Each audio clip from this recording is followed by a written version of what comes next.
Conversation, conversation, conversation, conversation, conversation. Life's journey. Hey, conversation, conversation, conversation, conversation, conversation. Let's talk about it.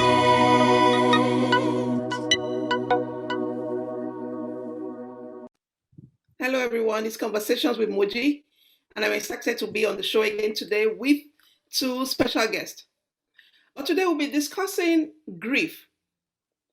This has become something that most of the time we don't like to talk about, but unfortunately, life happens. And I have with me two people that have gone through that situation at some time in their lives and are willing to share with us how it was for them and how they are at this time. So with me, I have a special guest, or two special guests rather. One is the president of the C88 set, and she is a business person, and she has been on the show before, but today she's going to be talking about something really dear to her. So I welcome you to the show, Fumi. Thank you for taking out time to be here today. Thank you, dear. This is Suleiman, yes. And my other guest is Kenneth. Kenneth has also been on the show, and she has also gone through something, that is not so common or people would like to talk about. And Kenneth is a pastor and an engineer by profession. She's also a member of the C88 set. Welcome to the show. Thank you so much, Moji. God bless you. All right, then. So, grief. I've experienced that, and I just read about it, and I got to know that I'm not alone in this situation. I've been grieving for a while about my father about 11 years ago, and this year was the first time I had to write anything about him because I just couldn't bring myself to that point. So it took me 11 years. As I hear, it takes everyone different. It happens to everyone, or people handle it differently. So today we're going to be talking about how, for me, we're going to start with you. You have lost a loved one. Can you tell us how it happened and what happened to you at that moment or at that time you first heard about it? Thank you so much, Moji. I lost my mom approximately 9 years and about 3 or 4 months ago. And I was there. I witnessed it, so no one told me. I was the one even having to break the news to my siblings and others who were not around. It was surreal. That's the first word that hits you. A part of you, you're having conversations with yourself in your head and you're telling yourself, this is not real. No, this can't be happening. No, it's not real. It's not real. It's just a dream. I'm going to wake up. And so one of the first things, it happens in there are different stages, like you said, and there's similar things that happen, but they don't happen in the same manner. People go through the different stages at different times. So for denial is one of the stages you go through when you're going through grief. For me, it's one of the first stages I went through in the state of denial. My mother had been sick for quite a while, so part of you would say, you should have expected it. You had it, you could see it coming. But the other part is telling you she always got better. What's making this one different? In fact, I remember I was having a conversation with one of my siblings, and I was telling, I don't know if it was him or her, because at this time I probably was about the only one. There's 4 of us from my mom, and 2 were in the country, 2 were out at that time. And I was talking to one of the ones, I don't remember who now. And I was telling them, oh, when she gets better, I'm going to ensure I'm going to be strict with her with this, with that. I was already having plans, making plans for when she gets out of the hospital like she normally does, you know. So it started becoming like a dream when we were looking for oxygen and we were in hospital A and they were telling us that they had run out of oxygen. We needed to go and get oxygen from another hospital. And there I was going from one hospital to the other looking for which one had oxygen available for us to now transport her to the place. And then I got a call from my auntie who was by her bedside and who was telling me, just come back, just come. She was in tears. She was, she was telling me, just come back, just come. Don't worry, just come. So when I got in, I didn't meet her in the bedroom. She was outside. The team of doctors and nurses and everybody, they were inside. Obviously, she had gone and they were trying to resuscitate her. So we were all outside standing at the door and, anyone would pass in, would take a sneak peek and see, what was happening inside. And I was just watching. I had this, there were no words between myself and my auntie, and there were two aunties rather that were there. There were no words between us. It was just like comfortable, companionable silence because we were all going through different emotions in our hearts. And the main thing, of course, we were doing was we were praying, hoping and believing that she was going to pull through. I remember my auntie, in tears, calling us together. We, formed the prayer chain. We all held hands and we were praying. And I don't remember if I was praying wholeheartedly because I wanted to see what was going on. My interest was, if she's going to go, let me spend the last moment praying that it's going to interrupt what. So it was a double-edged thing. So I was more interested in what was happening in the room than the prayers we were going to have. And the prayers ended as fast as it started because even the aunties were not, their emotions were all over the place. Everyone was just having a crazy, I didn't even know what words to use right now to qualify what we were all going through, but we were all in different places, even though we were there physically. And we all just wanted to get back into the room. Finally, I don't remember how we were called in, but we were all went into the room. That called it. When I say they called it, for those of us who grieved, they call the time of death. And the doctor, I remember very well, God bless his heart, was a young gentleman. I'm probably older than him. And it must have been his first bereavement, first patient he lost. Because even when he was talking to me, his voice broke and his face, when you want to cry and they're talking and his face just became all contorted and he had to stop himself. And I felt so sorry for him because I knew it was also a very, very tough time for him, and he said, she's gone. And so I walked to her and I put my mouth on her ears and I said to her, it was an honor to be your daughter. Oh. Thank you for everything. Thank you for all the lovely lessons. I love you so much. And I'm going to miss you. And the amazing thing that happened? She nodded. I'm telling you, she nodded, even though they had called it off. Then I read something fairly recently that gave me so much comfort, as recent as this year or last year, I don't remember. It said, the hearing is the last sense to go in a dead person's. In a dead person, the hearing sense is the last one. So I was so glad and so confident that she heard me, and the nodding wasn't my imagination. I was so glad for that.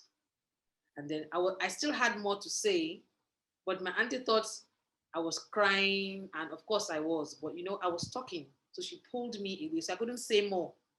But I know that she got, whatever I said, because I felt her head move. The head did move against, because I put my lips to her ear, so it was side by side. And then she pulled me and she hugged me, and and of course, the bawling started and all that. Uh, I think that's what I'm prepared to share for now. Thank you. Wow. Well, that was a privilege that you even had the opportunity to be there. I wish I was there. That's still the thing that is on my mind that I wish I was. When my father called, he was in the hospital. He went out, he went out party to the club. And shortly after the club, he came back and they rushed. He said it was stomach. It was throwing up, and they took him to the hospital. Now my father likes attention, so everybody has to rally. Everybody has to be there. So at 3 a.m. they called me. At 3 a.m. that he said I should come over to the hospital. I said 3 a.m. Why does he want me to come at 3 a.m.? I can't go at 3 a.m. I'm a woman. I can't go at 3 a.m. I'll call one of my brothers to go there. I wish I went. And my brother was like, no, it's 3 a.m. He likes attention. We'll go at 5 o'clock or 6 o'clock. He was about, he now said he wanted us to take him home. It was about leaving the hospital in a cab when my brother got there. And for me, it was a Sunday. So I was like, oh, I have to go to church. After church, I'll see him. Just let him know I'll see him after church. I have to go to church. I'll see him. And my brother said, okay. So he went. He told him about getting a cab for him, and he just got into the cab. Then they now stopped the cab, and he got him to the back. He just said, don't take me home. Take me to the hotel. Because he had one hotel. Take me to the hotel. And they took him to the hotel, and he went there and died. And then after church, before I even finished the video, they were already calling me. Oh boy, till today, I just wish, why did he send for me? Why did, But so it was a privilege that you got. Well, although they are not packed him up, Muslims, they pack them up immediately and bury, they waited for me to come. And, I talked, but I wish I had the understanding that, I don't know if you heard me because you had been gone for some time before I got there. But that was a privilege for you to have been there. That's very helpful. I remember what my mom used to tell me, that her mom, my granny, used to tell her that when I was born, she would come over me and she would point to me and tell my mom, this one will be with you till the end. She used to tell her repeatedly, this one will be with you to the end. And it's only now that those words actually make so much sense. My brother was there. If I remember that, she had got into a diabetic coma at home. So I called, it was just me. We had a new housekeeper who didn't understand. She had started manifesting, but I was in the bedroom sleeping. She was in the living room. Her sister had just left her. She came to spend the weekend, So my mom had people around her. Even in the last minutes, I was there, my brother was there, and her sister. So I was very, very glad that she didn't go alone. She had people around her. Yeah. So when I woke up and the young lady came to meet me and said that she doesn't understand, mom is sleeping in a funny way. She doesn't understand what's going on. She had just joined us that week, so she didn't really know. She didn't have a history. Mm-hmm. I didn't even meet her. I had just come back from out of town. So this was my first weekend at home. And I said to myself, I'm going to sleep. I'm exhausted because I come back and I go straight to work. So I came in during the week, so I hadn't had a breather. So that day was Saturday. I remember very well. So I said to everybody, after I'd said hello to my mom and my auntie had gone, I went back into the bedroom and I crashed. So the lady kept on coming. I remember she disturbed me like 2 times. There was a phone call and she came. I was like, this girl doesn't understand that we like to sleep in our family. So when I eventually woke up, I called her. I told her that, when anybody sleeps in our family, we like to sleep. I didn't know she was going to have the last laugh, so to speak. So when I went out and I saw my mom, I just looked at her and immediately I knew that she had gone into a diabetic coma. But for them, they are still conscious. They don't lie flat. They are moving. But they've gone, So I just saw that she was behaving funny. She was, Mom, are you all right? Are you okay? She would just snigger and look away. And she looked back at me again. She had this knowing look on her face, and you know, so I had to go and meet her. When I touched her, she was no longer incoherent. I just called my brother. My brother didn't know, how have you been? I've not seen you. Blah, blah, blah, blah, blah. So I waited for him to just do his download. So I said to him, Mom is in a coma and I can't move her. I need you to come right away. So he said, oh, okay. Because like I said, we all thought, one of those times again. So I said, okay, I'm trying to go out with the girls and, come.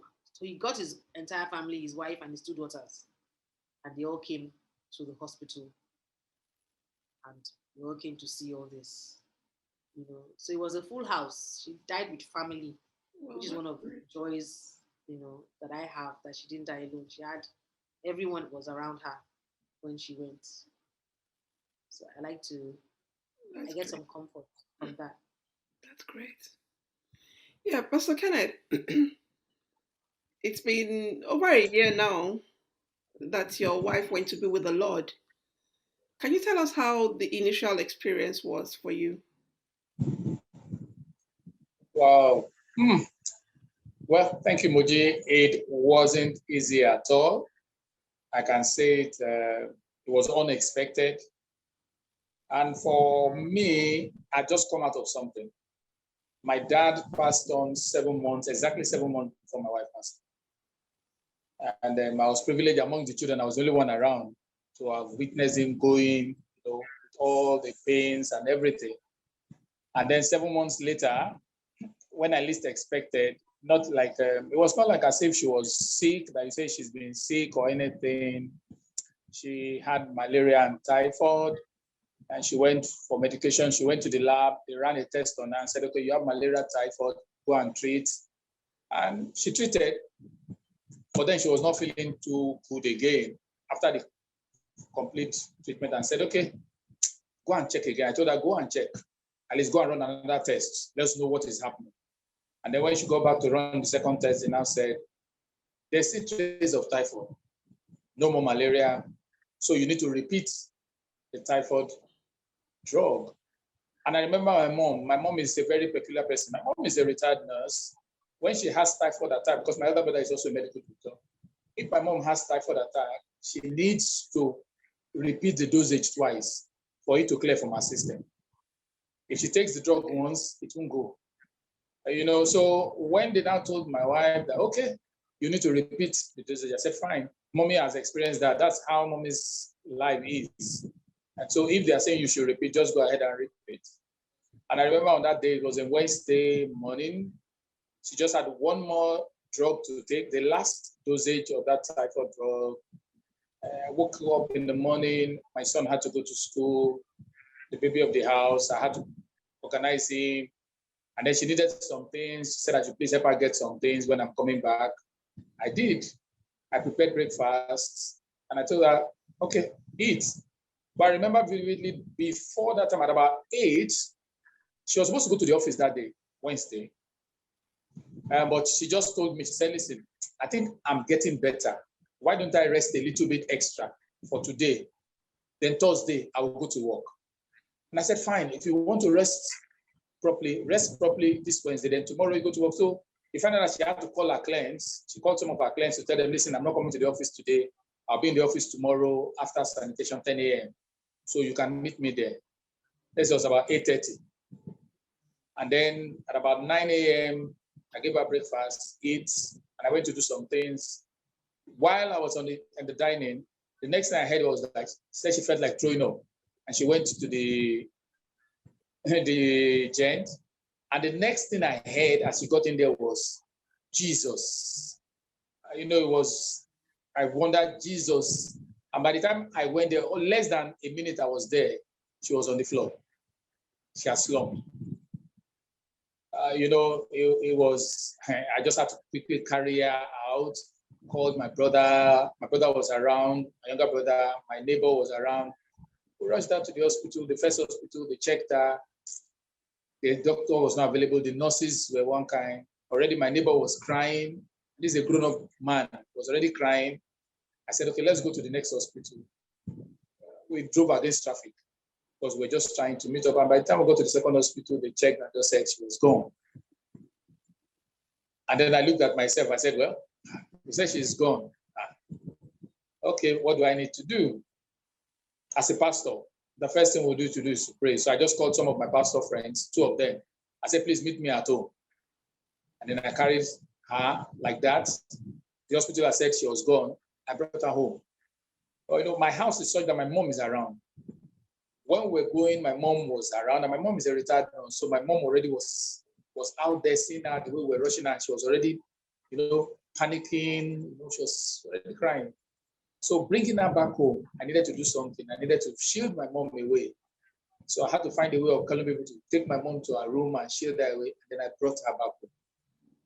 And then we began prayers. For like 1 hour, we were praying.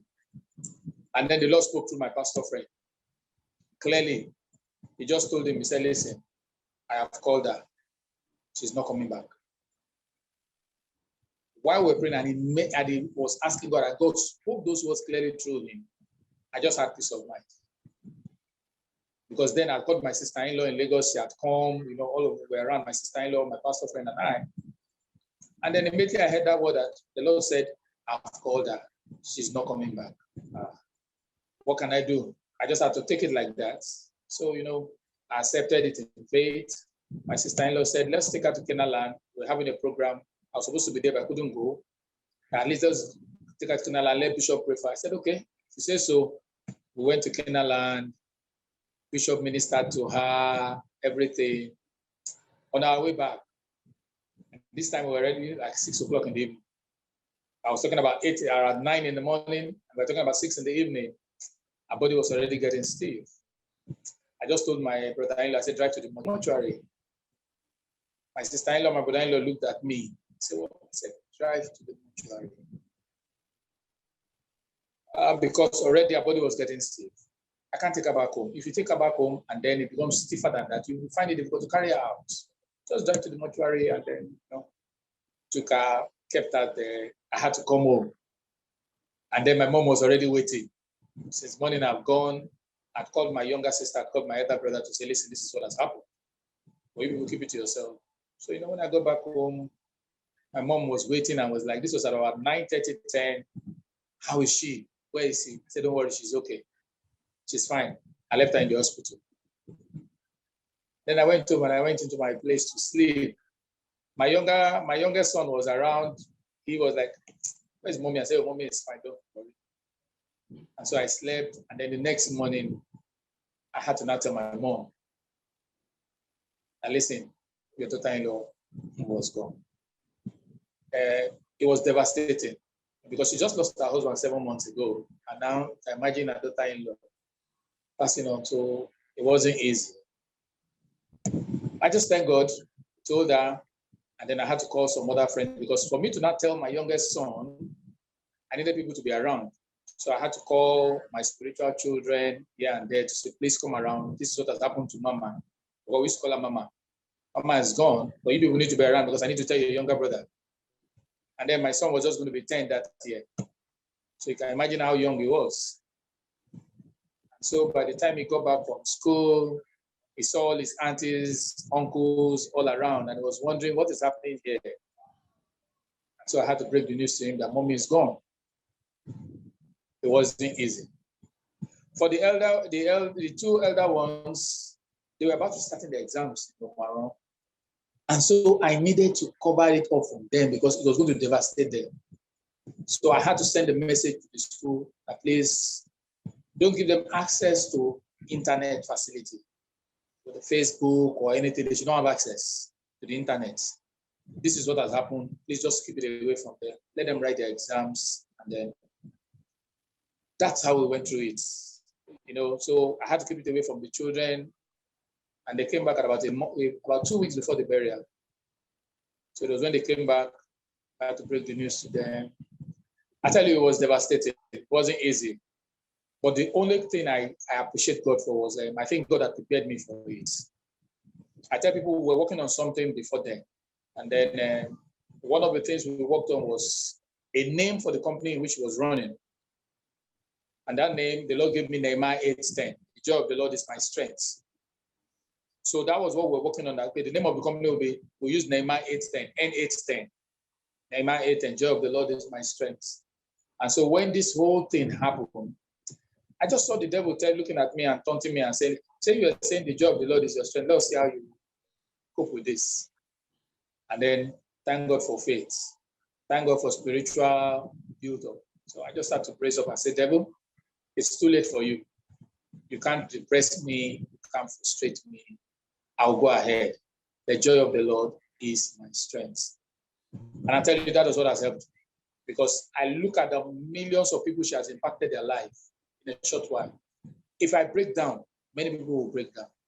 So I needed to be a pillar for everybody that she has impacted to hold on to. That's how it is. Not easy, but thank God. Interested. You know, when someone goes to be with the Lord or passes on, or you know, when we lose a loved one of the things that happens is that people around us sometimes, you know, some come to comfort us. Many, well, in fact, everybody comes to comfort us. But sometimes it seems, for me, what I've experienced of recent and what I've come to terms with is that I become deaf. I become dumb. I don't know why. When something happened, because even when my father passed, when I got to see him, I talked. I just said, "Oh, you actually left," you know, and that was it. And I'm not sure for 2 days I said anything to anybody. They went through the burial. I followed. Everybody was like, come closer, come closer. I just stood afar off and I was looking.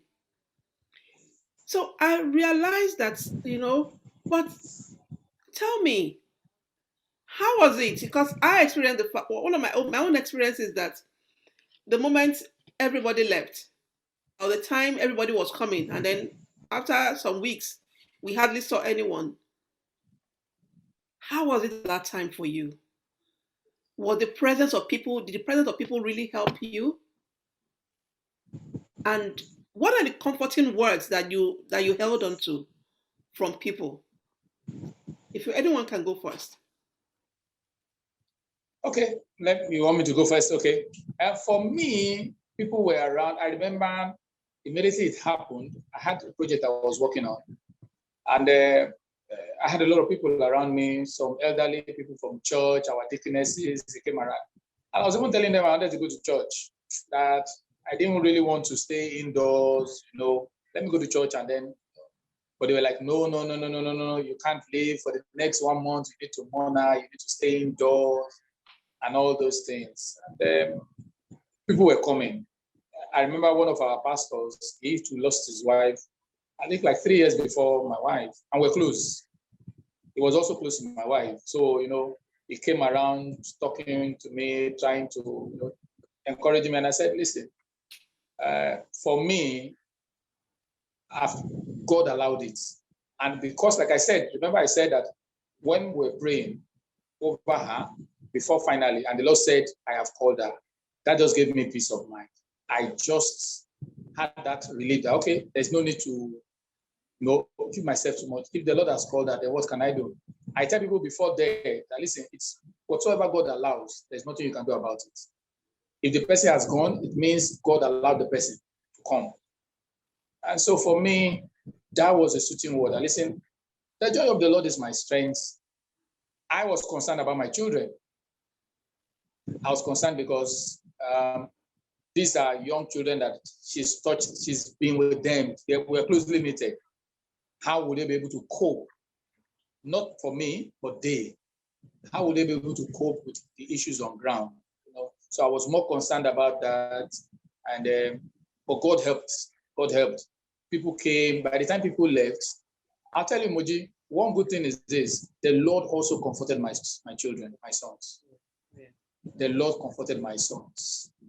They took it with, I don't know, He just gave them this grace, especially the last born. He was around when it happened. You know, he's one at home. The elder ones were not at home. But you need to see the way he took it. He took it with maturity. He was so matured about it. Even when his elder ones were crying, when they came back from school and they told them they were crying, he just told them, he said, listen, big bros, stop crying. But he's a Mommy child. is in a good place. You know, it was a shock to him. But I think, like I said, maybe because he has seen his grandpa's, he was here, he witnessed it. Well, And then maybe. this is, so this, it's also telling on him. But I'll tell you the fact, even at the day we were going for the burial, when we went to the mortuary to pick up the corpse, do you know the elder ones were not willing to go to see the corpse? My youngest son told me, he said, Daddy, let's go together. Before we carry the corpse, I want to see my mom's body. It was when he started going with me that the elder ones now followed. But I'll tell you, he later felt it because that year he was going to be 10. And on his 10th birthday, he was in school and he began to cry. They called me from school. He was crying seriously. And so his mother would not witness his 10th birthday. She had witnessed from 1st to the 9th, and he was in tears. You know, it dawned on him, it hit him so bad that, listen, Mommy is not here again. Every birthday, she's buying cake, she's doing a lot of things for me. My 10th birthday that we've been planning, Mommy is no longer here, you know. But like I said, I saw the grace of God taking charge of my children because I was more worried for them. For me, He has given me a grace, an unusual grace. To me, I feel it's an unusual grace because people were coming to console me and I was one consoling them. And everybody was looking at me and wondering what kind of person I am. It's an unusual grace. But I think I appreciate God for how it's not easy. It's going to be 2 years next month. Already? Really? Yeah. Yeah. Wow. So for me, how was it? For me, I entered into autopilot because I was born on ground, and I was actually best friends with my mom. Everyone who knew us knew that we were close. Of course, I told you I saw her before she passed. Very close. And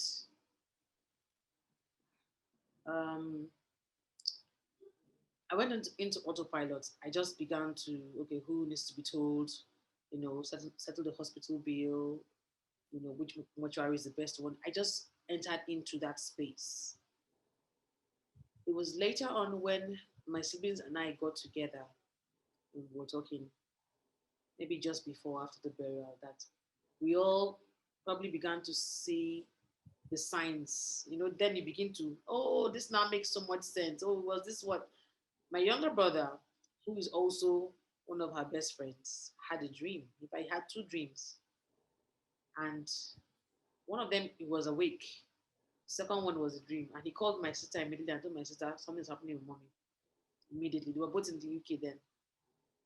My little niece, then they were still in school in the US, so they would come home on holiday. The last holiday she had come for, she went to meet her grandma and was bawling and telling her grandma that she had a great dream that her grandma died. Grandma, please don't die. Oh. And they hugged and they talked, and grandma assured her she wasn't going to die. So the next trip she's coming in, grandma dies. Oh. She told me that she didn't have any more tears. She had cried that cry in grandma's presence. So grandma had seen that, you know, I was, you know, if you go, I will miss you.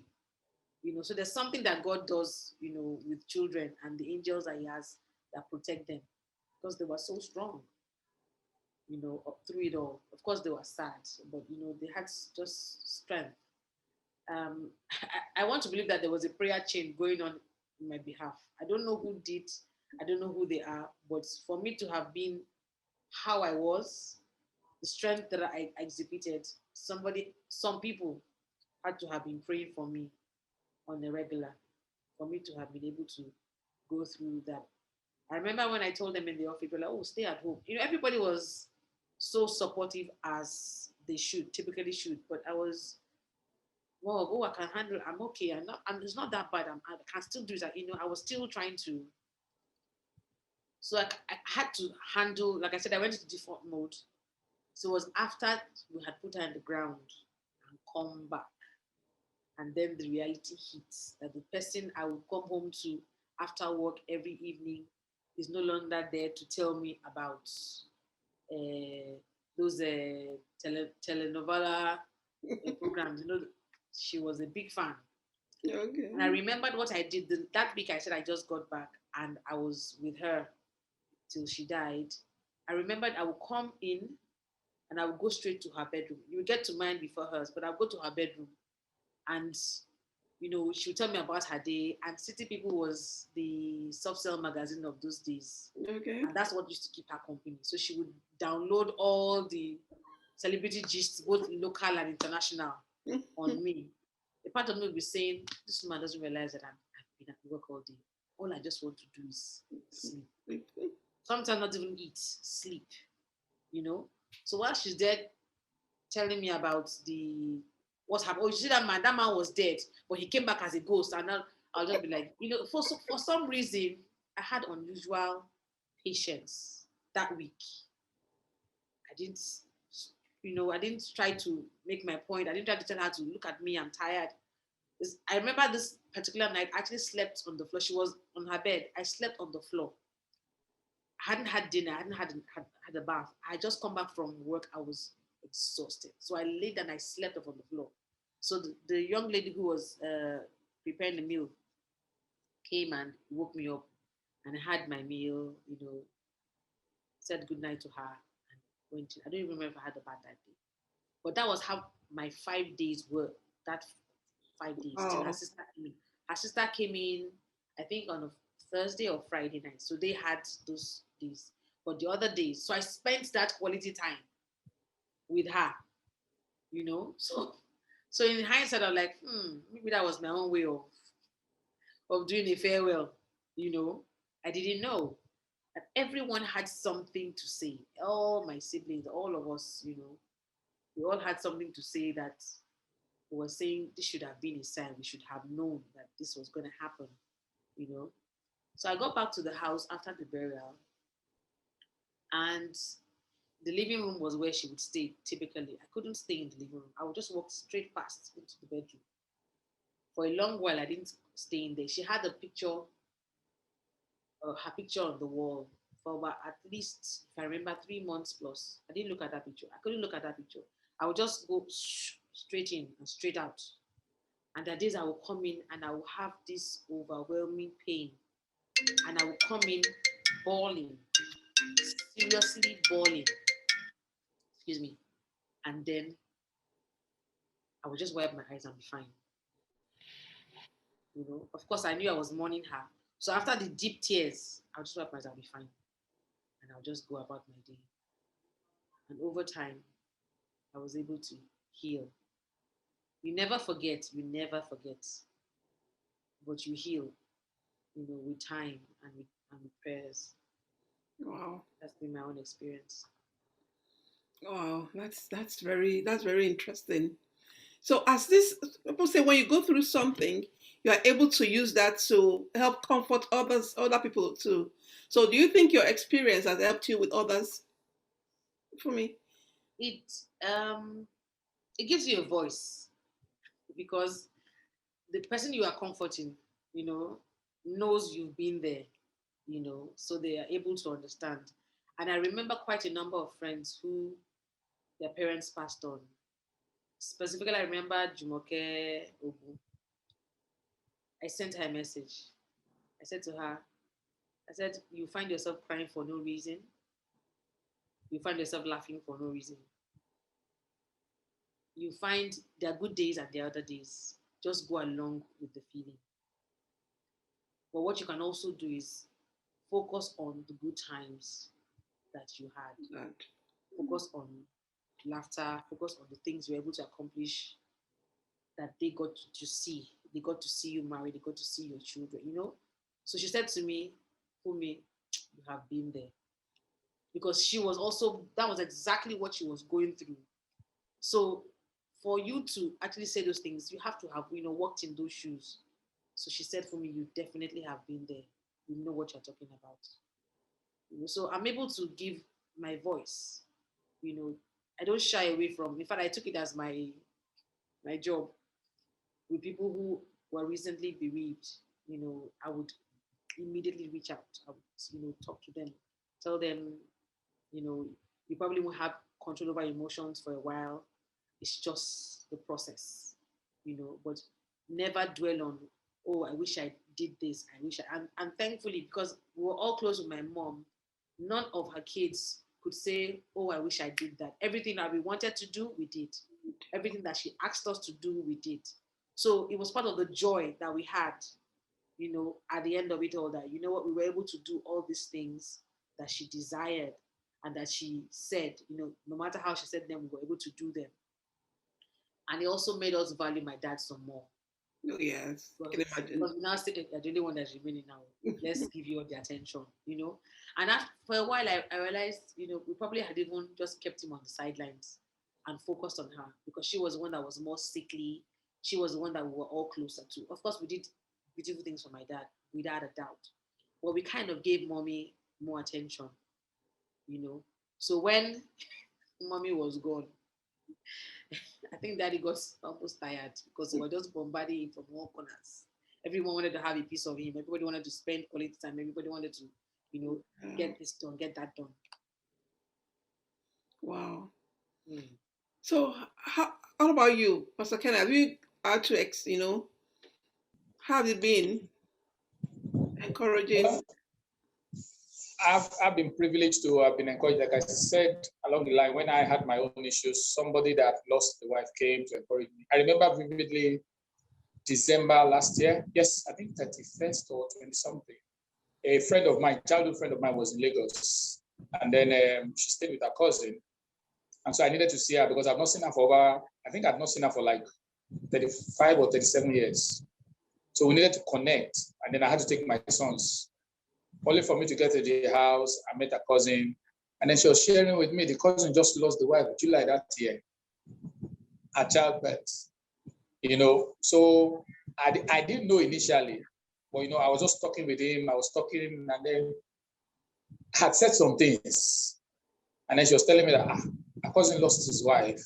And everything I was saying, by the time I heard that and I was talking to the guy was like, sir, it was because of me you came here. You didn't come because of my cousin, that is your friend. It was me you actually came to see. Because, at the end of the day, I discovered that the guy was depressed. He was going through a lot of things. He even had to call one of his junior staff from the office to come and keep him company that day. There were a lot of things that were just going through his mind. So, everything I was just talking to him about was just a comfort. I was just comforting him, and I was like, listen, I've gone through this. All you just need to do is just be strong. God will give you the grace to be strong. And then he has a son. So, it's more. At birth. So this. Yes, at birth. Yes, the child survived. Oh boy. Yes. And she went to give birth in the US. And they waited for like 8 years before that baby came. Oh, wow. So you can imagine how devastating it was, waiting for 8 years, and then at the end of the day, you lose your wife. So it was really devastating for him, but I thank God, at least I was able to use my own situation to also encourage him. And today we've been keeping in touch. Regularly, I check on him, I send him messages, to just keep him going. That's just it. I look at it that when things like this happen, God puts us in position to be able to also talk to others and encourage them. And because I remember when my own happened, I think a month after mine happened, the children's head teacher in school, our brother lost his wife also. And I remember the teacher telling me that our brother was just crying. He couldn't do anything without his wife and all those things. And she now told him, listen, come and see Pastor Ken. You need to come and learn from Pastor Ken how God has helped him to manage. Because she was also looking at it, how is this man able to manage this situation with this kind of thing? She told her younger brother, I said, you need to come and meet this man and let him talk to you on how God has increased him. So for me, when these things happen like that, I think God uses it as a privilege for us to also encourage others. And listen, it's not over. It's not going to be easy. I can tell you it's not been easy. It's not been easy, but then you just hold on to God, knowing that, listen, he has prepared you. He said, listen, there's not anything that you're going through. He said it's common to man, but there will be a way of escape. I believe God is just been faithful. mine wasn't easy. You know, my dad, my wife, 7 months interval. Wow. And both of them passed on the same day, Wednesday. And so, you know, when I look back again at everything, but thank God for grace. It's just the grace of God. It's not me. Yes. It takes God, because as I always say, I don't know the words to speak. You know, it takes the grace of God to even know how to handle it. And well, there are different ways, and it's just one of those things that happen to us, that happen in life. And we pray that our prayer is that we don't lose the young ones. That they always be, everybody will reach a fruitful age, as they say. Amen. You know? Amen. Yeah, but one thing I read from one of our friends, you know, of recent that lost someone, was one thing I told her of last week. I said one thing you wrote in your tribute was that God gave you the opportunity to be this boy's mother, and you are grateful to God for the opportunity to be the custodian, to be the one that was favored, to be, you know. So that means, in other words, you saw it as this relationship happened. I mean, God found you faithful and gave you this responsibility, and you did the best you could. I said, every time since I read that statement, it has been in my mind. How can one be so, that is just the best way to take it. You know, just like Fumi said earlier on, she told her mom, I'm grateful to God that I was able to be your daughter. She could have been anybody else's daughter, you know, but that is a true, every time I hear statement like that, I'm like, that is real submission to God. It's submission to God, you know. And just like what you said earlier on, Pastor Ken, I have a pastor friend that passed on. She was sick for 3 years. She actually died about twice. And every time she died, the husband would go back and they will say, God, no, she's not going yet. And then she'll be revived. And every time she came around, you will see, she will look at the husband, eye him. Yeah, he said every time he did that, when she wakes up, she'll just look at him like, why did you bring me back? That was the You understand? So the third time she went again, and then God said she wants to go. So at that time he now came and looked at her and left her. Because she had been sick for 3 years or more, you know. But it was time. I can imagine the pains, the stress, and everything. She was done. She was done. She wanted to go, but he kept bringing her back. And that was the power of love, you know. That was what I saw that story as, you know. He didn't want to, but eventually he had to submit. Well, thank you guys very much. I was hoping it would go well, because I wasn't sure of myself. I was hoping I won't be tearing as you all spoke, but you made it easy for me. And I just want to read this in case for anyone watching at this time. As I said earlier on, I find it difficult I don't know the words to say. I just don't know what to say. I just don't know. I just go blank, you know, and it takes me a while. But then I read this. I was talking to I also have a psychologist or a psychotherapist with us, but she had to be at work. So she sent this to me, told me to read up. And one thing I found was, don't let fears about saying or doing the wrong thing stop you from reaching out. Because sometimes people just don't want to some people don't want to even call that person or even want to go near. They're like, I don't know, I don't want to go and say the wrong thing. But don't let those fears stop you from reaching out. Let your grieving loved one know that you are there to listen. And that's something I know Fumi does very well. She just listens, and I think it's a special grace for you. You know, before this age, I probably would have been running away from anyone because I wouldn't know what to say. But thank you. We are watching you, and thank you for your leadership. It has really helped.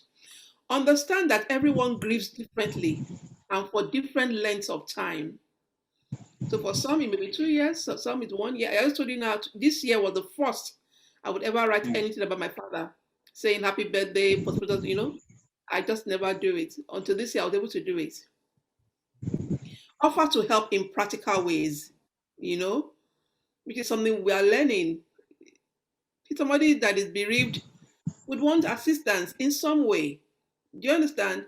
Or I can just help you with I can just run some errands for you. I Yeah, can just, yeah, yeah. The things mundane like things. that. Yeah, practical ways. And maintain your support after the funeral, which is something that, as I said earlier on, I find out that everybody just disappears after funeral. But some of us are fortunate to have people still hang around and be there to support. Yeah. So there's a lot to talk about. There's a lot to talk about concerning this topic in particular. But for now, we would stop where we're at, and I'll just like a final word from both of you. What would you like to say in closing?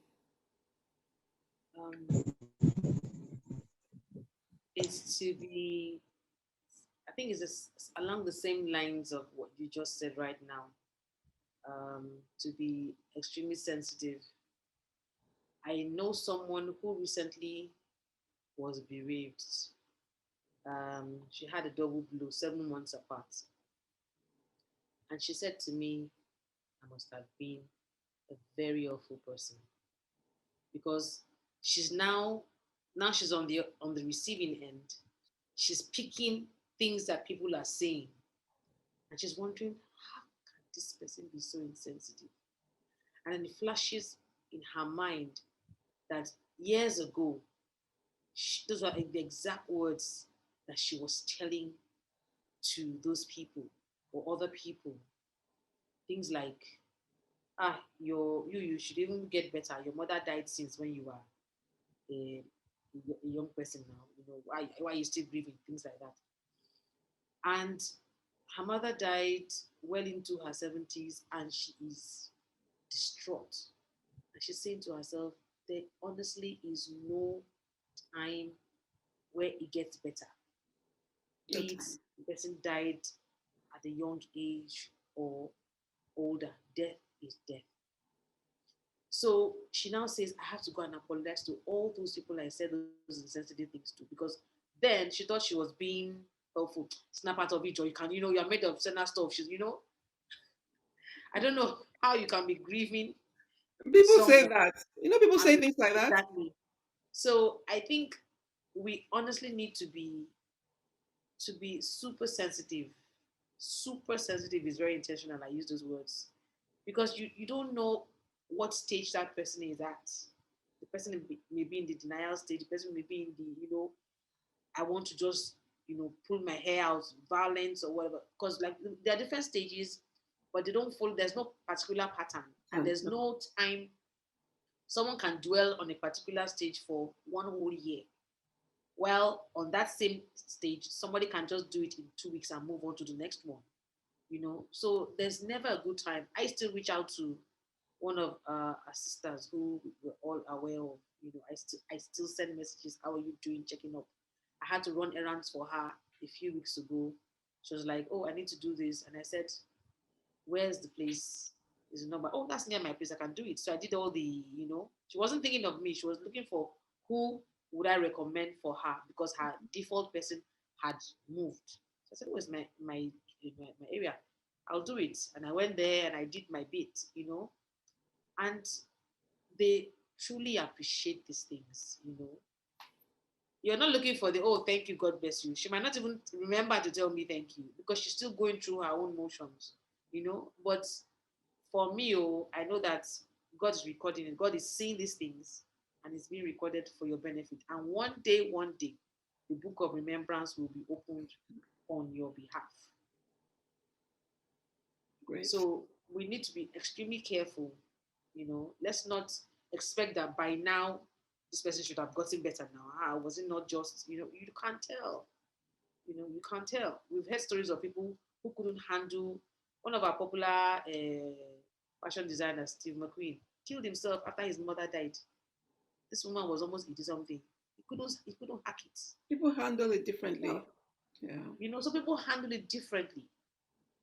So there's no one size fit. There's no box. There's no one size fit or best practice. Just allow them be. Just make sure they're not hurting themselves. Make sure that they're feeding well. and make sure that they have people around them. And the rest, God definitely is handling. Thank you. Yeah. I know. Thank you so much. Thank you for that. Yes. Well, for me, Fumi has said everything. It's I just discovered, like you said, when these things happen after the burial, people just disappear. Few people, you see very few people calling you to check on you to know how you're faring. Is things still working for you? You know, all those things. But for somebody like me, what I just tell people is, don't look at what people are doing. Just let your focus be on God. Because if you are looking at what people are doing, you will get depressed. Mhm. Focus on God and then let Him just help you. Let Him guide you on what steps to take per time. And like for those that have children, try and see how you can give your children the best. Because the children are growing. And once in a while, there's no way they can forget either if it's their father or their mother, there's no way they can forget. I remember this year, my son had to ask me, he's in SS3 right now. Just one day, just called me from school. I said, Daddy, please send me pictures, mommy's pictures. I want mommy's pictures. And I began to wonder, what do you need her pictures for? He said he wants to see how she looks like. Oh. And then I remembered, he's in SS3. He's going to be passing, he's going to be graduating. They will have a procure and all those things. Maybe he wants to write something about his mom. So you just need to see how you could help. If you have children, see how those children could live happily, despite there's a gap, there's a missing gap. But God will always, close those gaps. And for every one of us, let's be there supportive of each other. And like I remember I used to tell Fumi, when the children are around, I tell Fumi, I say, Fumi, your sons are around. Because Fumi was always there wanting to come and see our boys,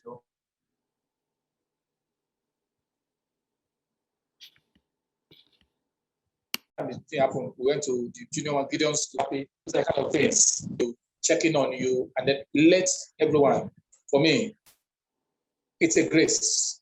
If God gives you the grace, please just focus on God. Forget what other people are doing. They might not be there again. To them, they've celebrated the person when the person had gone. After then, you're on your own. But I believe God, that everybody that is grieving this period, the Lord will comfort all of us. And not only comfort, but it will also heal us. And it will make the grieving period shorter than what we're thinking. Amen.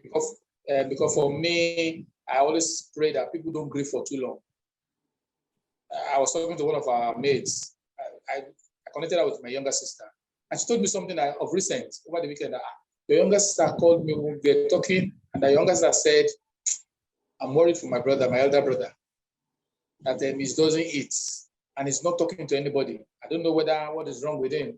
And then she was telling me that. I said, listen, there's nothing wrong with me. I'm not a food person. But that I don't want to talk to some people. I don't want to discuss some issues with some people. It's just part of my lifestyle.